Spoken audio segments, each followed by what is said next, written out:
Good evening, everyone, and welcome to tonight's MLA Productivity and Profitability webinar. My name is Hilary, and I work for the Webinar Coordinators Aggregate Consulting. Tonight, we are joined by Dr. Sue Hatcher of Makin Outcomes, who is going to take us through some key points on weaner sheep management. Just a bit of housekeeping to get started. This control panel will be at the top right-hand corner of your screen. The red arrow on the left collapses and reinstates the control panel. You should be able to hear us, but we cannot hear you. As Sue goes through the presentation this evening, please type the questions in the box provided, and I will relay them to her at the end of the webinar. So please make the questions as succinct as possible. Also, these webinars are recorded and will be available on the MLA website, normally by sort of Friday afternoon. To introduce our presenter this evening, Dr. Sue Hatcher. Sue is the Director and Principal Scientist at Makin Outcomes, an independent research and development consultancy based in Orange, New South Wales. Makin Outcomes specialises in applied research and development, project and program management, development and delivery of national livestock training programs, data analysis and reporting, scientific reviews, change management, and technical editorial services. Sue has worked in the Australian sheep industry for the last 30 years. She has a real passion for sheep and wool, and her research interests include genetic improvement of wool production, wool quality, and reproductive performance, wool processing, as well as breed ewe management and its impact on lamb and weaner survival. There's no better person to present the webinar this evening than Sue. I will make her the presenter now and she will kick off. Great, thank you, Hilary, and thanks everyone for joining us tonight. So as Hilary said, I'm going to go through some points on weaner sheep management, and then I'll finish up with giving you some resources and signposts to go to if you want to follow up on anything I've talked about tonight. So to start with, we will just have a look at what the industry target is. So the benchmark that we look at that for weaner survival is about 95% survival to 1 year of age. And the data you can see on your screen, this is a survey conducted, or published a few years ago now, but it shows you the range in post-weaning mortality. First on the left here, you can see that's the range in all the different states. And the line in the middle of the blue box, that's the median or the middle pre-weaning mortality percent. And the whiskers on each end are the lowest and the highest. So you can see that there's a bit of variation between states. And while the average or the median for Australia was a bit over 4%, there was quite a bit of variation between states. And you can also see that some of the levels of weaner mortality were quite high. The middle part of the graph here shows you the survey results broken into the different key production zones in Australia. So the pastoral zones first, then the sheep cereal and the high rainfall. And you can see the pastoral zone is much more variable, as you would expect, in terms of season and also weaner survival. And the sheep cereal and the high rainfall zones are pretty similar. If we jump across again a little bit over to the right, you can see that the survey results are broken into merino breeds, mixed breeds, and also then crossbreds. So you can see that I guess against the popular folklore that merino weaners are really poor and really hard to get to survive, that really from this Australia-wide survey, there's not a whole lot of difference between the different breeds. You can see here that the median post-weaning mortality for the crossbreds is a little bit lower. That's not surprising because we know that hybrid vigour, when you cross two breeds, has a really big impact on reproductive performance and survival. So, but really, you know, the sheep, what we're seeing in terms of post-weaning mortality, nationally it was about 4% for this survey. There's quite a range, as you would expect, between different production zones, states and different breeds. So if we want to start thinking about what the key management targets are. So the research that I've done and other people I've worked with over the years in different states and parts of the country, you know, the two key things to think about in terms of improving weaner survival is weaning weight and those post-weaning growth rates. They're the two things we really need to focus on. And what the targets are in terms of your weaning weight, you want to ensure, this is across different breeds, that your weaning weight is about 45% of your standard reference weight. And the chart on the right on the screen there, that's come from the Winning with Weaners workshop that I helped to develop. And that's just an easy ready reckoner you can use to identify the target weaning weight from your flock. So you need to know what your standard reference weight is, and that's the live weight of an empty, bare shorn, dry adult ewe at condition score 3. So if you can work it out, you can go and weigh some of your sheep and work out what the standard reference weight is, as long as they're empty, like no gut fill, they don't have a fleece, they're not pregnant, and they're an adult at condition score 3. So get that weight, and then from there you can use the ready reckoner to actually work out then what your target weaning weight should be. But as I'll show you as we go on through the webinar, weaning weight is not the only thing to look for. You really need to also focus on the post-weaning growth rate. And the recommendations are, is you want to keep your weaners growing from weaning at least 50 grams per head per day to give them a great chance of making it to that 1 year of age target, or beyond, of course. So where do you start? So if we're thinking about preparing and managing weaners, so this is what we're after, looking at this point on the right-hand side that I'm circling, but really to set everything up for success and make sure that you're using proactive management, not reacting to what's going on. We're starting to talk about weaning and when you're actually going to physically wean the lambs from the ewes, you really need to start thinking about preparing at the previous weaning. So think about preparing and starting thinking about then. It gives yourself time to prepare, to go through all the steps, to set your flock up for success as you go along. And as I said, we want to have proactive management, not reactive management. And the first place to start is at joining. And I think you've probably heard this a lot from a lot of industry advisors. This sort of a really tight joining period is really important, because we know that in that sort of first 17-day estrus cycle, that about 60 to 70% of the ewes are going to conceive. And by the end of the second cycle, you should have about 95% of your ewes conceived. But as you go longer and as you extend the joining for the third or even a longer estrus cycle, you're only really going to get maybe an extra 5% of viable lambs. But if we think about it from a weaner point of view, the extended lambing means you're going to have a wider range in lamb ages, and you're going to have a wider range in lamb birth weight. And as that goes through into weaning, you're going to have a wider range in weaner birth weight, in weaner weights. You're going to have a tail in your weaner mob, and that makes it very, very difficult to manage. Because as I'll talk to you a bit later on, those sort of younger, lighter weight weaners in the mob have quite different nutrient and requirements and in terms of risk of weaner mortality. So just sticking to a tight joining period, that 35-day period, will really tighten up your joining and also tighten up your lambing, tighten up your weaner live weight profile, and make it easier for you to manage as you go along. The other thing you need to do early is to identify and prepare your weaner paddocks. So in terms of what your weaners are needing for growth, they need some high quality with protein and energy in balance feed that's actively growing. And like there on the slide there, you can see I've got either the herbage mass or the food targets, depending on what language you use to assess your pasture. So that's the sort of levels that the weaners will need to achieve their nutrient requirements and actually survive and grow for you. You also need to make sure you're setting up paddocks for the lowest potential for worm burden. And I'll talk to you about their sort of the immature sheep have less of an ability to cope with worms than an adult sheep.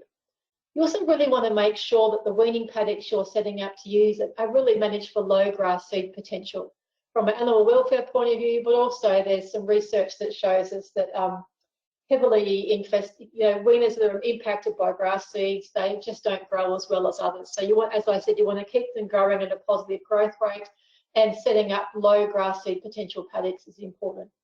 Also think about, we talk a lot about shelter and lambing paddocks, but we don't often think about shelter and weaner paddocks. But if you think about, later on we'll talk about energy and fat reserves in weaners. And if you think about, you know, and heat stress also, so anything that's going to change their physiology or stop them from eating, like too much heat, too much cold, can have an impact on their growth rates after weaning and also their survival. So have a think about providing shelter for your weaning paddocks and also easy access to clean water. So we know that weaners need between about 2 to 4 litres of water per day, but their water requirements can jump by a lot, by up to 80% if the weather's really hot. And we also know that previous research has shown us that weaners have a lower tolerance for salts than sort of older sheep. So make sure it's a good quality access to clean water. And the more you can identify and choose your weaning paddocks early, you can manage them through grazing management to make sure they have the right amount of feed, and also to make sure we have a really low worm risk in those paddocks. And the best way of doing that in terms of parasite and worm resistance is really to jump onto the Paraboss website. That really is your one-stop shop for anything about parasites. It'll give you all the information you need to set up your weaning paddocks and manage them for that low worm risk. The other thing you can do, even as we go through from joining, you've had the short joining, you've thought about and identified your weaner paddocks, you're working towards making them the best they can be for the weaners. But also best practice breeding and management is really important too.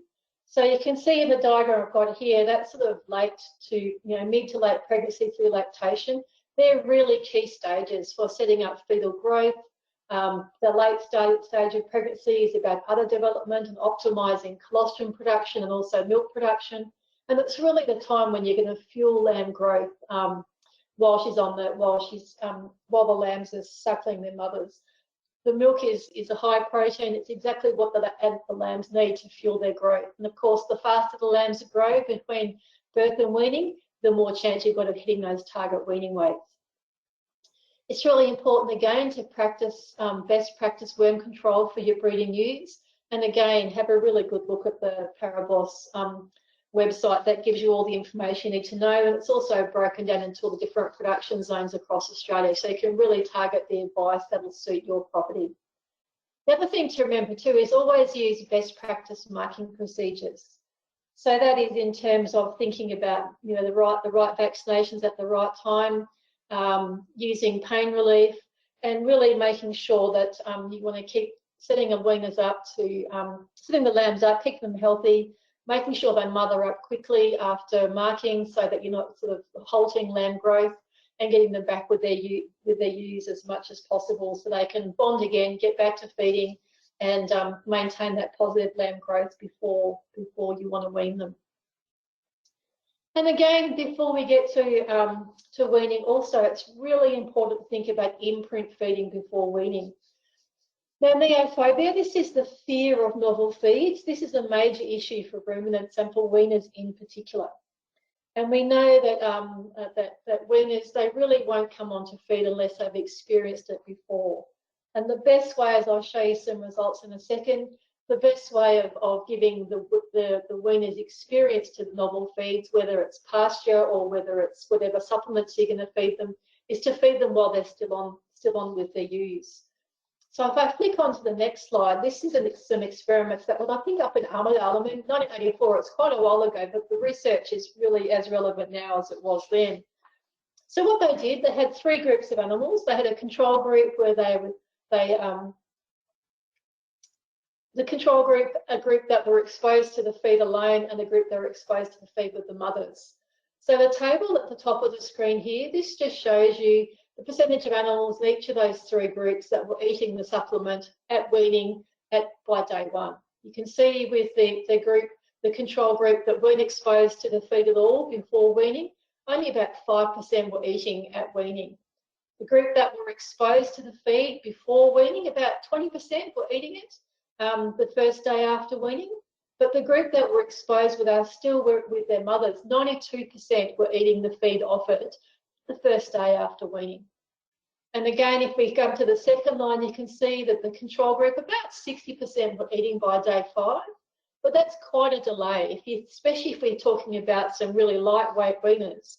You know, 5 days, by the time they haven't eaten enough for 5 days, they're starting to metabolize their body reserves, and they're really starting to fall away in terms of growth rate. And that means they're really at high risk of mortality. You can see that for the group that were exposed alone, you know, more than 3/4 of them were eating by day 5.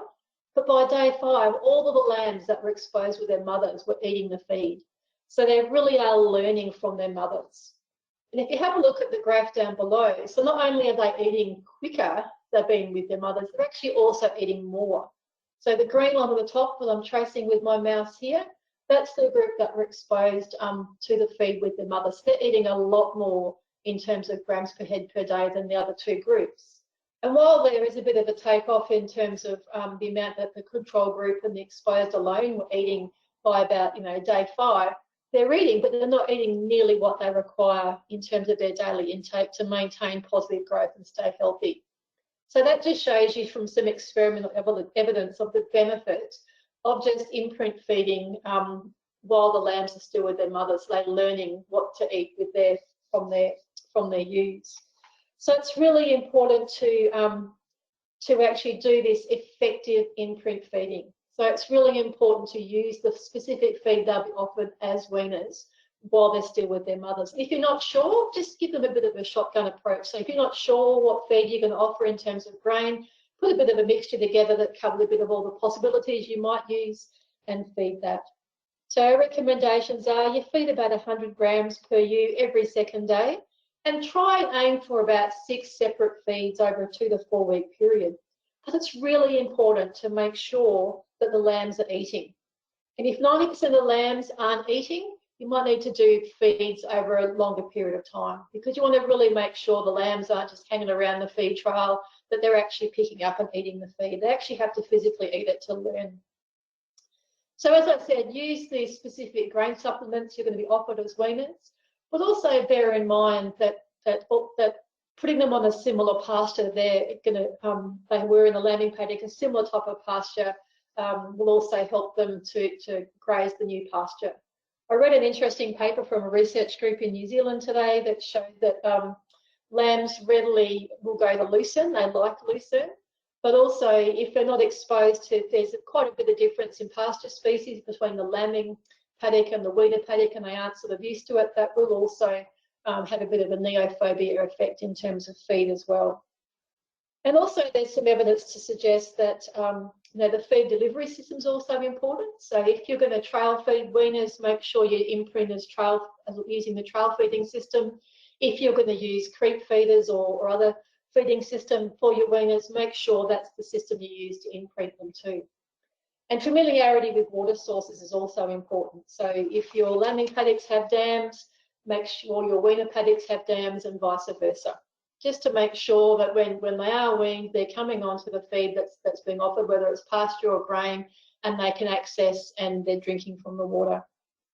Without training, the research shows us that some weaners can take up to 3 weeks to eat the offered grain, which really for a 20 kilo or smaller weaner, it really is a death sentence for them, because all they'll do is start metabolising their energy reserves. That can impact on their organ function, as I'll say later on, and really put them at high risk. There's also been some research that has shown us that if it's not possible to do the imprint feeding before weaning, you can do some training after weaning. So you can use trainers after weaning, and they could be other ewes or they could be wethers at about a 5% sort of concentration in with your weaners, and they will learn from those trainers as well. So it's not the end of the world if you can't imprint feed. It will be more effective if they do it with their dams before weaning, but all is not lost. You can actually do it with trainers after weaning if you need to. So we've talked about managing the breeding ewe, managing her requirements to optimise milk production. We've talked about imprint feeding to make sure that your weaners are used to the paddock and the supplements that they are going to get exposed to post-weaning. We also need to think about the time of weaning. So I just want you to, there's a few lines on this graph, so just focus on the solid lines first. So the solid line is the green line here. This shows you the pasture intake of single-born lambs. And then the grey line I'm tracing here, this is the milk intake of single-born lambs. So you can see we've got time weeks from birth on the bottom, so 1 to 12 along the bottom axis, and then it's the kilograms of pasture or milk they're eating on the vertical axis. So we know that most lambs begin to eat solids from about 2 weeks of age, and then they'll start to eat a significant amounts probably at about 3 to 4 weeks of age, but they'll still be dependent on milk until about 6 weeks of age. So if we focus on the single-born lambs, these are the solid lines. You can see that at 6 weeks of age, if we follow that arrow up, the single-born lambs will be getting about 22% of their intake from pasture by 6 weeks of age and about 78% from milk. If you follow up to the next line with there's the milk intake for singles, the milk intake for twins. By about 6 weeks of age, it's about 50-50 for twins. So they're actually getting about half of their intake from pasture and half of it from the mothers. Now, why is that? That's because twin-bearing ewes, they don't produce double the amount of milk as single-bearing ewes. They only produce about 30 or 50% more milk. And that milk has to be shared between 2 lambs. And so a twin-born lamb generally gets about 2/3 of the milk of a single-born lamb, and they're also a little bit smaller. So they're kind of forced to make that transition from a milk diet to a pasture diet a little bit quicker than what the single-bearing ewes are.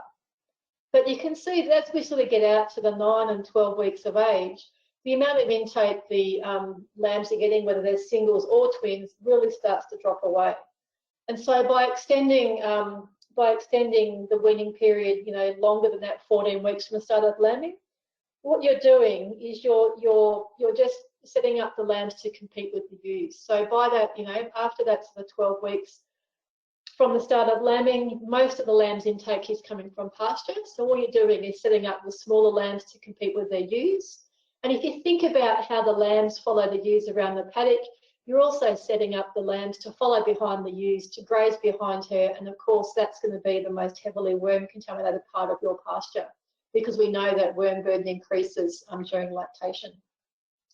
So by weaning at 14 weeks from the start of lambing, you're doing a favour for your lambs. You're stopping them having to compete with the ewes for the available feed, and also really decreasing their worm risk. And also, from the ewes' point of view, that gives her more time to recover lost condition before you want her to join for you again.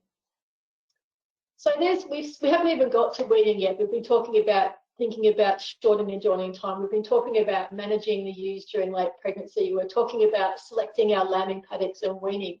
And now we get to think about what happens right at weaning. So as I said at the start, our target weaning weight should be about 45% of the standard reference weight. And the graphs here are showing you the relationship between weaning weight and mortality.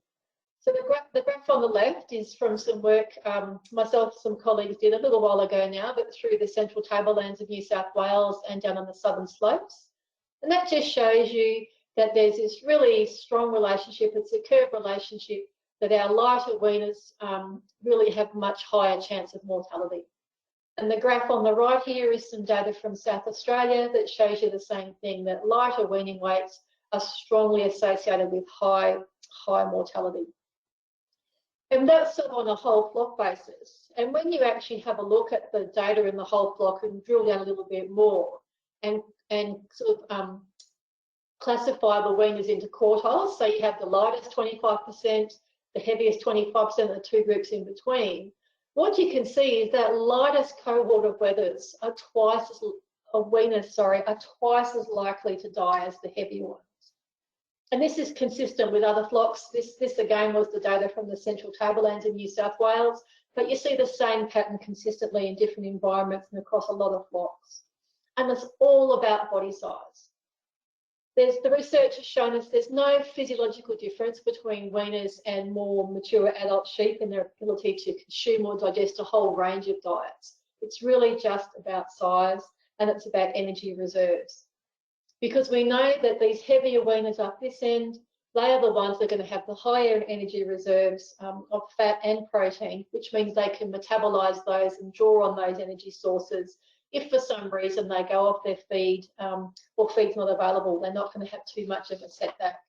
Whereas these lighter guys down here, they're going to have a whole lot less of those energy reserves, And as I'll show you in just a second, more of that is in the form of protein, which is harder for them to break down. And when they do, it affects their organs. So let's have a look at that now. And as I said, heavier weaners have more energy reserve to draw on when they need to. So along the bottom here, this is their percentage of their standard reference rate. And up the top is, up the vertical axis is the percentage of their body reserves. So the black line is the percentage of the body reserves that they have as fat. And the green line is the percentage of body reserve they have as protein. So you can see here that these lighter weathers at the left-hand side of the graph, that more than about 55% of their energy reserves is made up of protein. And so that means they're going to use that protein, specifically the lighter weaners, they'll burn that protein up because that's where more of their energy is stored. But we know that that protein is sort of stored in, mostly around their vital organs. And so when they need to burn up some energy, or they need some energy to sort of compensate for a lack of nutrition, they're going to take that protein from their organs, which compromises organ function and again increases the risk of mortality. And we also know that it's actually more difficult to catabolise or burn up protein for energy than what it is with fat. And it's also harder to replace those protein stores later on. So for those younger weaners who are using more protein as their energy reserves, that really puts them at a higher risk as well. And we know that a 20 kilogram weaner has about 1 kilogram of energy reserves, which really isn't going to last them that long if they're in unfavourable conditions or come off their feed for a certain period of time. And we also know that compared to mature sheep, weaners are burning more protein and fat. They sort of burn, the lighter weight weaners, they burn more protein than fat. But once we get to a sort of a heavier percentage, they'll sort of burn their protein and fat at about the same rate. But mature sheep, they burn fat more than protein. And so you can see when we start talking about feed budgeting and energy and protein requirements, that the fact that they store more energy as protein and they use that more, that for our younger and lighter weight weaners, protein is really crucial for growth and development. And it's really, really important to balance the energy and protein in the diets that you're offering to your weaner sheep. All right, so we know the first 3 months are critical. We know from, if we start taking a step back and we start thinking about lamb survival, we know it's that sort of first 48 hours, the real critical time for lamb survival. This graph here on the right, that shows you some work from Angus Campbell and his team in Victoria, and that's just showing you that the mortality rate really is highest amongst that sort of first 3 months post-weaning. And that again matches work out of South Australia, it matches work that I've done with producers in the Central Tablelands, other parts of New South Wales. So that really is that first 3 months are critical. And as I've said, if we hit our weaning weight targets of that 45% of the standard reference weight, and we're getting post-weaning growth rates of more than 50 grams per head per day, we're really going to set ourselves up for success, because we know those two factors, they're additive and they're equally important. But also we know that they can compensate for each other. So even though something might have happened and an environmental change might have happened, or a freak season, and your weaning weights haven't hit the target, you still can generate high survival if you can really manage those smaller weaners to get the high positive growth rates post-weaning. But it also shows us that just because you've succeeded and you've hit your target weaning weights, you really can't take your foot off the pedal. You need to keep pushing forward, because any low post-weaning growth can really undermine that benefit you've gotten from the high weaning weight. So you really need to keep focusing, pushing forward. While you can compensate for a low weaning weight with high post-weaning growth, low post-weaning growth can really undermine all the good work you've done up until now. And this is what's really shown here again. This is some more work from Angus Campbell and his team. And this just shows you you've got these different categories of early post-weaning growth and the hazard ratio. And you can see that anything less than that point, that sort of 50 gram per head, or those low rates, the hazard of dying really jumps up exponentially. So any small increases, particularly at these lower growth rate levels, can dramatically reduce mortality. So the key is to keep them growing at more than 50 grams per head per day. And some other research from other groups has sort of shown us that higher post-weaning growth also help promote further resistance to internal parasites. So you can set up their sort of health and their vitality just by keeping them growing at more than that 50 grams per head per day. And as I'll sort of talk about a little bit further down the track, is if we're having areas or part of our weaner mob that isn't growing the way we like, one of the options you have is to sort of draft off the tail and manage those separately to try and get them to increase their growth rate. That can also often be a successful strategy.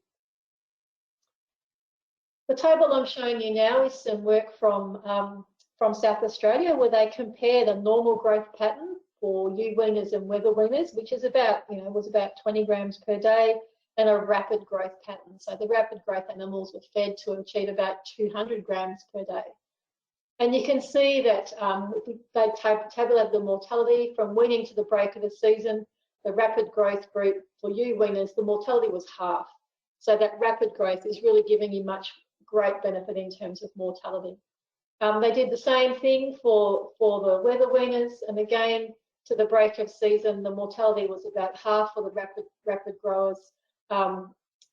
Not quite so dramatic differences to hogget shearing, and that's just one of those things that I'll talk about in a second in terms of what are the most at-risk weaners, and it seems to be that just by being a male makes you a little bit more at risk of weaner mortality than the ewes. And Matt will also say, if you look at lamb's bubble, the same thing occurs. It's the male lambs that have a greater risk of mortality than the female ones. So the key to success, once you've hit your weaning weight target, is just to actively manage weaner live weight from then on. So it's really important, and again, this is another graph that I've taken. Originally it came from Making More from Sheep, but it's also part of the Winning with Weaners package, where you can actually set these recommended, look at the live weight targets, and it gives you percentages that are recommended of the standard reference weight at different times. So establish the live weight targets, and they'll be different. So your targets for your ewe weaners may be different from your wether weaners. For instance, for your ewe weaners, we recommend for their first joining, depending on whether you're joining as ewe lambs or hoggets, of course, but at 18 months, you want to be about 80% of your standard reference weight.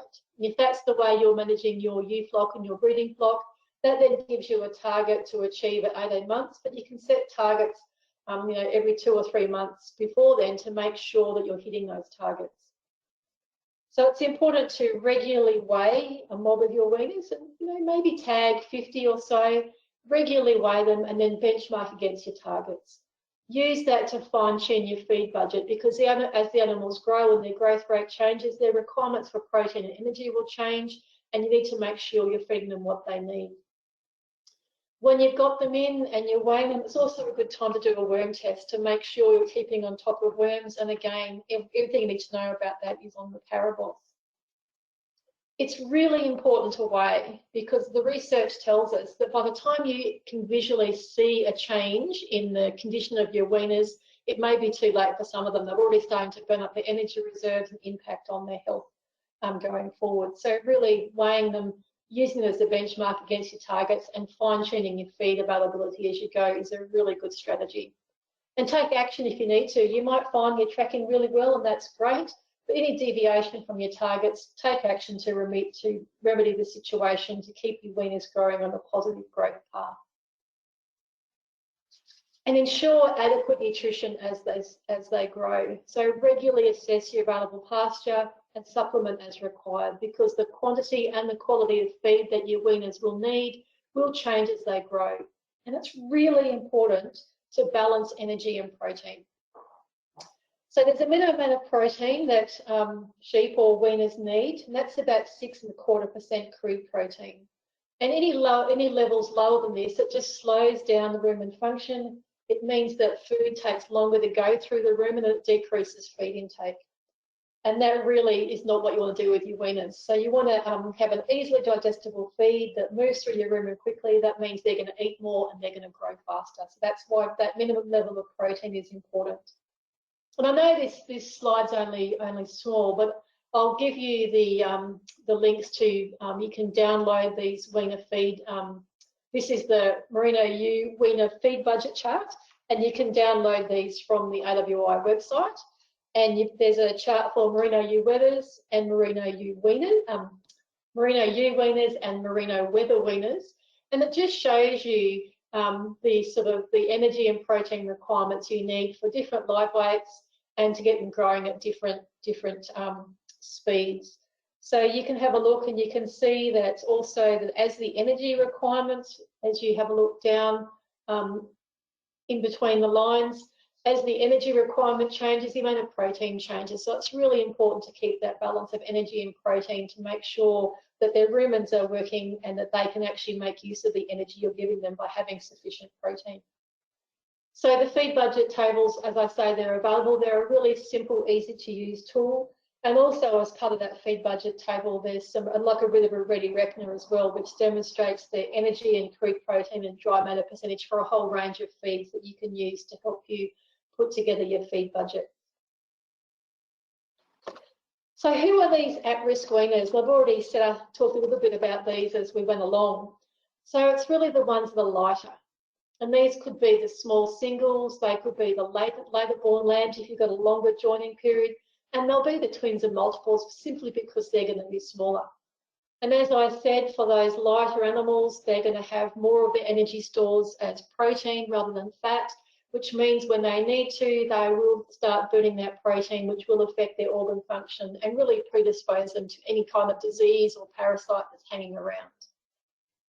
Low post-weaning growth rate weaners are also at risk, as I said, because that low growth rate really starts to undermine the impact of weaning weight and really puts them at risk. And that could be because they're shy feeders, or it could be they've had some physiology, acidosis or disease impact that's really stopped them from feeding. And we know, I talked about that neophobia before, we know the research shows us that a bout of acidosis and an unpleasant experience also can induce the neophobia and put them off their feed for a while as well. And as I said, male weaners, whenever you looking at survival of weaners and you fit sex as a fixed effect in your analysis, no matter what data set you use, it always shows that the males are more likely to die than the females. So what the solution to this is to know who those at-risk weaners are. So at weaning, when you're sort of weaning them, draft off the tail, draft off the smaller ones, manage them separately. So what that's going to mean is they're going to have less competition from the bigger, more active weaners for the feed. And also you can feed them to their requirements, because the smaller they are, they're going to need more protein. But also you want to really push up their growth rates, that also is going to require a higher protein feed. So it makes sense to draft off that tail, manage them separately. You've got them this far, they're a valuable group of sheep, and just that won't help to manage them separately, build up their growth rates, and then once they're up to the level of the others, you can put them back together again. You've invested in the sheep so far, you've invested in the feed and the care of the ewes during pregnancy. Keep investing in them to get them where you need to be so you can make a return on them, whether it's by joining them as maiden ewes, or selling them into the lamb or store sheep market later on if they're wethers. So it's important to set up your weaners for success. Some work, again, I followed through some work with some producers in the Central Tablelands a little while ago now, and we tagged and monitored the groups of weaners from a whole lot of properties over a couple of years, and we followed some of these weaners through from weaning to their first joining. And the graph on the left here shows you for a couple of years the relationship between weaning weight of those animals we followed and their first pregnancy scanning. And you can see there's quite a strong linear relationship, that the higher weaning weight animals were heavier at their first joining, and they also had higher scanning percentages. And in a group of those we actually followed through and we looked at how many of those reared their progeny to marking. And again, the relationship still held, was the ewe weaners that were heavier at their first joining also tended to wean more of their lambs from their first joining. So we can really, if we actively manage our ewe weaners to those targets as they grow, we can really set them up for success at their first joining. But also some results from the different resource flocks at Trangie shows that we can set them up for their lifetime reproductive performance. So this is a couple of, 3 different resource flocks that were run at Trangie at the research centre there, and they were grouped in terms of the bottom 25% and the top 25% for their lifetime reproductive performance. So this was their performance from 3, 4, 5 and 6 years of age. And you can see that those top performers for those at 3, 4, 5 and 6 years of age all had higher live weights at their first joining. So that sort of tells me that by actively managing your ewe weaners for the high post-weaning growth rates through to their first joining is going to set them up for their lifetime reproductive performance. So let's start to bring everything together. And what is the action management list for weaners? So we know that weaning weight and post-weaning growth rates are critical. We want to hit those targets to set ourselves up for success. It's really important to start planning 12 months prior to weaning, so we have that proactive management. We're not reacting to things as they come up at us. Or if we start planning, it's easier to react when things come at us. So make sure you select and prepare your weaning paddocks early, so we've got the right paddocks in terms of feed, shelter, water, low worm burden, low grass seeds.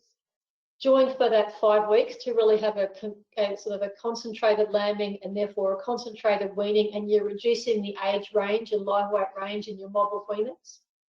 Have a really strong focus on ewe nutrition and parasite control during late pregnancy and lactation, and make sure you effectively imprint feed your lambs. And then we want to wean at 14 weeks from the start of lambing. Draft off the smaller ones and manage them separately, because we know their nutrition, their protein, energy requirements will be different, and we really want those smaller ones to have really faster growth rates so they can catch up to the others. So set your growth targets, tag and weigh a monitor group, and keep monitoring them as you go along to make sure you're hitting those targets. And as I said, when you're doing that quick weigh, really do a worm check as well, so you can keep that regular monitoring going, so you can stay aware of any worm issues as they arise. So as promised, here are the resources. So what I've given you is a sort of quick overview of a whole lot of different research. AWI run a Winning with Weaners workshop that I helped develop, and there's a network of accredited trainers around the country who can present this workshop to you. It's a one-day workshop. You're left with a technical manual, you're left with a checklist to work through, and also the feed budget tables, and really some small group help to help you work those together. You can access those workshops through your local AWI grower network. And if you just want to have a look at the feed budget tables themselves, you can access those from the AWI website. If you're thinking of talking about, increasing your skills in terms of pasture assessment, how to do it, what to do, there was a really good Sheep Connect New South Wales webinar a couple of weeks ago presented by Laura Broughton, who talked about the sort of perfect match in pasture versus merino production, and really that's a really good way to sort of start yourself off in terms of what's important for pasture assessment, what to look for, how to measure it, how to assess it. And those skills are really important to help you understand what feed's available for your weaners and how to supplement it as you need to. And there's also a group of MLA tools and calculators on the MLA website as well. So there's plenty of resources around to give you a hand to make sure you actively manage your breeding flock to end up with success with your weaners. So thanks, Hilary. Great. Thanks so much for that, Sue. And definitely a good recap and some new resources and information there for everyone as they either head into weaning or will be thinking about it for next year. So I'll just give Sue a bit of time to catch a breath after that. If you do have to leave early, you will be presented with a survey at the end of as you exit the webinar. If I could ask you to please take 2 to 3 minutes to complete this survey. It provides feedback to MLA, the presenters like Sue, and us at Aggregate to make sure the topics are relevant and to the point for you as producers. I will also remind you that these webinars are recorded. Tonight's webinar will be available on the MLA website, usually by Friday afternoon. All right, we'll get started with some questions now. So, should you still do a 35-day joining with maidens? Yes, provided the key with maidens is they need to be at their target live weight for their first joining. So if they're not at the target live weight, joining them for longer is again going to set you up for problems. So make sure your maidens are at the target live weight, and if they are, I would still stick with that 5-week joining, because again, all you're doing by having a longer joining, you're not necessarily going to improve any number of the ewes that are getting pregnant, but you are going to make your lambing and your weaning distribution much wider, which is really hard to manage. Great, thank you. The next question, what is the view of leaving replacement ewe lambs with their mothers during the first year of life to encourage the generation-to-generation transfer of flock knowledge? Oh, that's a really interesting question. It's a very interesting question. I think from a management and sort of risk point of view, you don't want to leave them together for too long, because then you've got different groups of sheep with different requirements in the same paddock competing against each other. And as we've sort of said, the younger sheep they're more predisposed to worms and other things. So for that point of view, from a management point of view, you want to sort of follow the recommendations I've laid out this evening. And I'm not really sure about the intergeneration knowledge transfer, because really once you wean the sheep, we tend to, whether you're running age groups or mixed age groups, will also help that knowledge transfer as well, I guess. That's an interesting question. I haven't thought about that too much before. Thank you for that one. The next one, during drought, when there is minimal food, should you wean earlier than 14 weeks? And that's a great question, because that's a really good strategy for drought, and you can wean earlier than 14 weeks, and you can wean to 10 weeks. But the recommendation is, if you're going to wean any earlier than that, it is possible, but really make sure that you're on top of your feed rations and you're on top of the management. And so you can sort of wean as early as 10 weeks in drought conditions, and it's a really effective strategy. But if you want to wean any earlier, it's really important to make sure you're on top of your feed budgeting, you're on top of your management, and really to get in touch with like a consultant that really specialises in that, to make sure that you're going to have success. Thank you. The next one, is there a maximum mob size for weaners? We have 2 12-hectare brassica crops for weaning/finishing. We currently have 1,000 lambs on crop 1, and when they've eaten that down, they go into crop 2 and alternate until they reach target weights. Look, I don't think so, and I think you can have a look at them yourself. I mean, we talk a lot about recommended mob sizes for lambing ewes, and that's really about sort of density in the paddock and number of lambs dropping during the day, and it's really about forming ewe lamb bonds. So there's no sort of behavioural or reason why there would be a maximum or any recommendations for mob size for weaners. Obviously, if you're managing them between the 2 paddocks and you're switching them or whatever when they're hitting their target weights, you have a feel for how they're growing.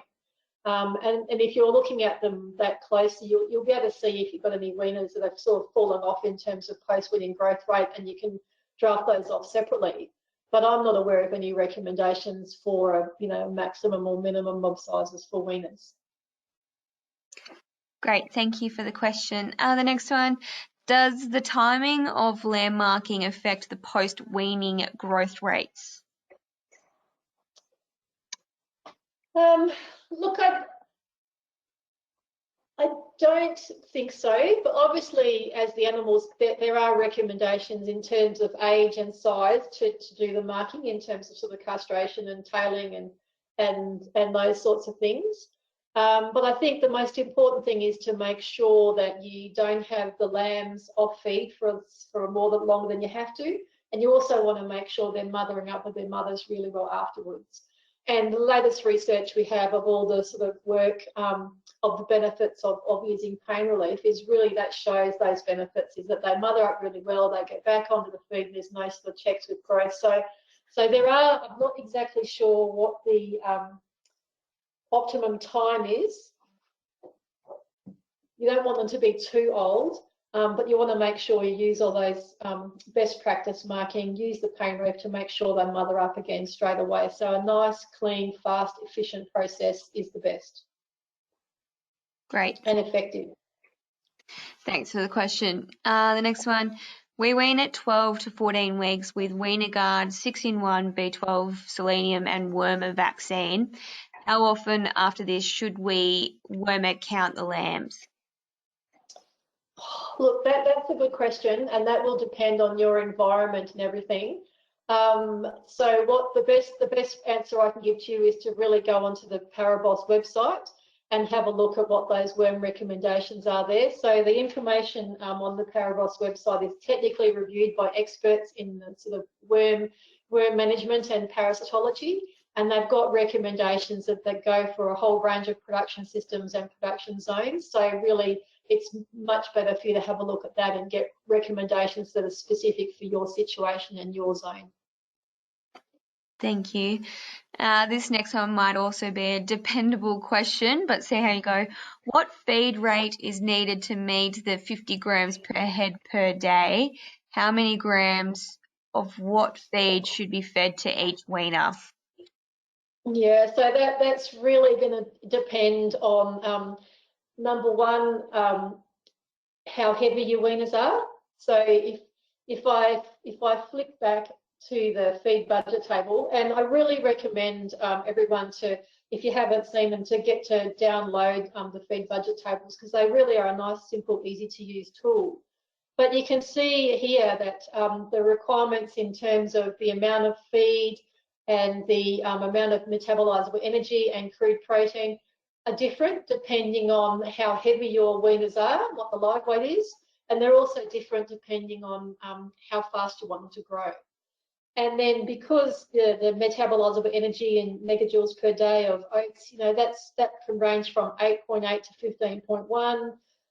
For wheat, it can range from 12 to about 14. So it really depends on how heavy your weaners are, how fast you want them to grow, and what feed you've got available.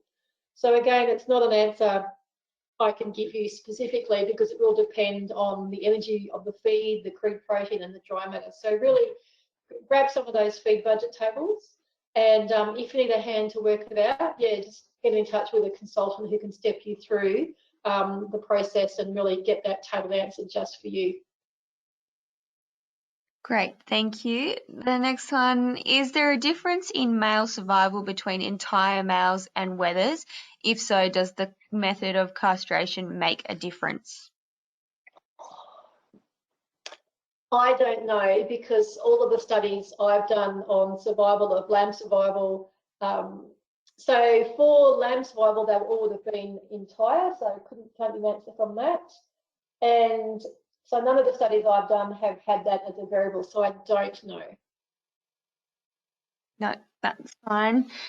At what age is it suitable to box up the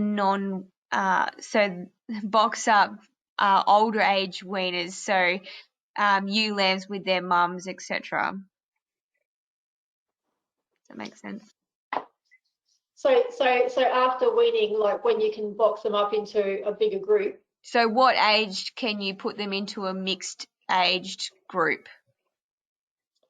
Well, I think provided they are all they're all eating, and if I guess, and they're all of a similar size, because you want to sort of reduce any sort of shy feeders not being able to access whatever feed you're using. So provided they're all of a similar size and that they're going to be almost even in terms of their ability to compete, and if they're hitting the targets and they've got positive growth rates, age shouldn't be too much of an issue. Excellent, thank you. Can native pastures provide adequate energy and protein for weaners in summer dominant rainfall areas? Again, it would just depend. So you want something that's easily digestible. So if the digestibility is lower, again, what that's going to do is it's going to slow the passage of food through the rumen, and it's going to decrease their feed intake. So it really, again, depends on the quantity and the quality of the feed that's available. So it's difficult to give specifics. Yeah. It can be quite variable. Thank you for the question. Does shearing lambs a few weeks after weaning have any impact on survivability? How long after weaning is the earliest you would recommend to shear lambs? Look, I don't know. I think it would depend on, I guess I honestly, I really don't know. It would really depend on what. Again, it'd be one of those things about how it would impact on their feed and their growth rates. So I think if you had a group of weaners that maybe they were weaned a little light and not growing as fast as what you'd like, maybe the stress of shearing and having them off feed might give them a setback. So I think it really depends on how they're growing, what their targets are. You might need to shear, you might have run into a grass seed or something problem like that, and the impact of shearing might counterweigh the adverse impact of the grass seeds. So I think it really just depends on how your weaners are growing, what their weaning weight was, and how they are towards the targets. Thank you for the question. Is the 14-week weaning date taken from the start of lambing or the average lambing date? From the start of lambing. Thank you. Any trail feeding advice when training ewes and lambs when there is ample green feed? Yeah, and that can be really tricky because they're less likely to come onto the trail when there is ample green feed. So it is quite a tricky thing, and I think the key is just to watch. So don't just do it and go away. So watch and make sure that the lambs are actually coming up to the trail and eating. And as long as 90% of the lambs are eating, you should be pretty right. But it can be a little bit tricky if you've got green feed and they're not coming up to the trail. But that might be one of those situations where if you couldn't effectively train or imprint feeding prior to weaning, where if you suddenly need to, or you're going to need to feed after weaning, when you can use those trainers and sort of train afterwards. So use that 5% of experienced old sheep, whether they're wethers or ewes, and sort of train after weaning if you need to. Great, thank you. Nearly there. What evidence is there for increased lamb survival or performance associated with pain relief used at marking? I don't have it off the top of my head, but definitely I don't have the figures in front of me, and I can't quote the figures because I don't have them. But definitely the evidence that I've seen, it's really the fact that the impetus, the performance comes from the fact that they are actually, they mother up better, they go back on to feed better than what animals that haven't been exposed to pain relief. Okay, so it's really about getting the operation done and getting them back onto feed so they're still growing and eating, and they're not off feed for a day, or eating less for a day or 2 or 3 days while they're impacted by the procedures. Because as I said, particularly for smaller weaners, that's going to start them to metabolize the energy reserves, so that's really going to cause them a setback. So I don't have the survival figures, but all the behavioural information says they just mother up and they feed a lot quicker. Thank you for the question. Last one for this evening. What supplements could you recommend to reduce scouring on lush green feed? Oh. Again, that one is not something I just don't know enough about that to offer an answer. So you'll have to, if you have a local livestock advisor who's more experienced in sort of scouring and that kind of thing, they'd be the best person to chase up for that one. Again, it's not something that's right in my area of expertise, so I'm not comfortable in giving an answer. Thank you everyone for sending in your questions this evening, and thank you very much, Sue, for presenting and answering those questions. It was a great webinar and it was great to have everyone on this evening. So thank you and good night, everyone.